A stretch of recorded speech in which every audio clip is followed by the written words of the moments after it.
우리 몸은 내 몸이지만 체내에서 무슨 일이 일어나고 있어도 쉽게 알아챌 수가 없죠. 몸속에서 어떤 일이 생기고 있을 때 증상이 쉽게 나타나는 경우도 있지만 몸에 문제가 생겼다고 신호를 보내도 몰라서 방치하는 경우도 많습니다. 그래서 준비했습니다. 남녀노소 누구나 흔히 발생하는 게 딸꾹질인데, 그런데 딸꾹질 중에는 절대 방치하면 안 되는 딸꾹질이 있습니다. 딸꾹질이 나오는 건 무서운 질환이 생기고 있다는 신호일 수도 있기 때문입니다. 가족 중에 딸꾹질을 자주 하는 분이 있다면 빨리 병원부터 가셔야 됩니다. 그 이야기 지금 시작합니다.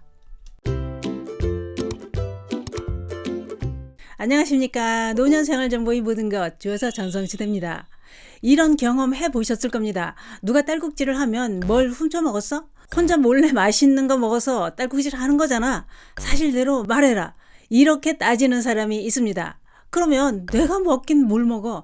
물도 한 모금 안 마셨다. 이런 말이 오고 가는 동안 딸꾹질이 거짓말처럼 멈추는 경우도 있습니다. 또는 딸꾹질을 하고 있을 때 모르는 척하고 조용히 있다가 왁! 하면서 놀라게 만듭니다. 이때 많이 놀랬다면 딸꾹질이 멈출 때도 있죠. 딸꾹질은 한번 시작하면 참 불편합니다. 쉽게 멈추지 않는 경우가 많은데요. 그런데 딸꾹질은 다들 흔히 나타나는 증상이라고 방치하기 쉽습니다. 그러나 딸꾹질도 다 같은 딸꾹질은 아니었습니다. 딸꾹질을 가볍게 생각하고 방치하면 병을 키우게 되는 경우도 있다, 이겁니다. 우선 딸꾹질이 나는 이유부터 알아야 합니다. 딸꾹질은 본인의 의지와 상관없이 가슴과 배의 경계에 있는 횡격막 근육과 갈비뼈 사이의 근육이 반복적으로 수축하면서 쉼을 쉬려고 할 때 성대가 다치면서 소리가 나게 됩니다. 딸꾹질은 1분에 4회에서 많게는 60회까지 하는 경우도 있다고 하는데요. 그런데 딸꾹질이 나는 원인은 여러 가지 원인으로 나타날 수 있어서 복잡합니다. 횡격막 신경, 미주신경, 교감신경, 뇌의 시상하부, 이런 여러 신경계의 문제로 발생하기도 한다는 겁니다. 또한 가바, 도파민, 세로토닌, 이런 신경 전달 물질까지 복잡하게 연관되어 있는 증상으로도 나타나기 때문에 딸꾹질이 나오는 원인은 매우 다양하다고 합니다. 그런데 딸꾹질은 잠깐 나오다 멈추거나 이틀 안에 저절로 멈추는 딸꾹질을 급성, 일과성 딸꾹질이라고 하는데요. 이런 딸꾹질은 식사를 빨리 했을 때 또는 과식으로 위가 부푸는 경우와 아주 매운 음식이나 아주 차갑거나 뜨거운 음식을 섭취했을 때 일시적으로 딸꾹질이 나오기도 합니다. 또는 탄산음료, 술을 많이 마셨거나 위내시경 검사, 이런 자극에 의해서도 쉽게 딸꾹질이 발생한다는 겁니다. 그 외에도 크게 공포감을 느끼거나 충격적인 일을 겪고 흥분할 때, 날씨가 추울 때도 딸꾹질이 나오는 경우가 많다고 하는데요. 전문가들은 이런 상황에서 나오는 딸꾹질은 금방 멈추고 문제가 되지 않는다고 했습니다. 급성 일과성 딸꾹질은 치료를 따로 안 해도 된다는 거죠. 그런데 딸꾹질이 스스로 멈추지 않고 오래 간다면 서둘러 병원으로 가셔야 됩니다. 다시 말해, 이틀 이상 딸꾹질이 멈추지 않거나 잠시 멈췄다가 다시 재발하는 경우는 난치성 딸꾹질일 수 있다는 겁니다. 전문가들은 48시간 이상 계속되는 딸꾹질은 난치성 딸꾹질로 분류하고 치료를 해야 된다고 했습니다. 난치성 딸꾹질의 가장 흔한 원인은 위에 문제가 생긴 경우가 많다고 하는데요.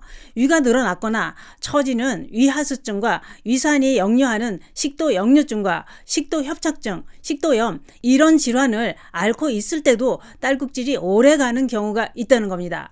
더 무서운 것도 있습니다.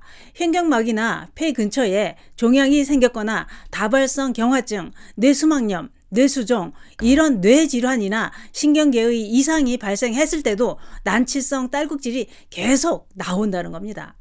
이런 난치성 딸꾹질이 계속 나오면 딸꾹질을 하느라 힘들어서 지치게 됩니다. 뿐만 아니라 심각한 질환이 생겼다는 신호일 수 있기 때문에 절대로 가볍게 생각할 딸꾹질은 아니다, 이겁니다.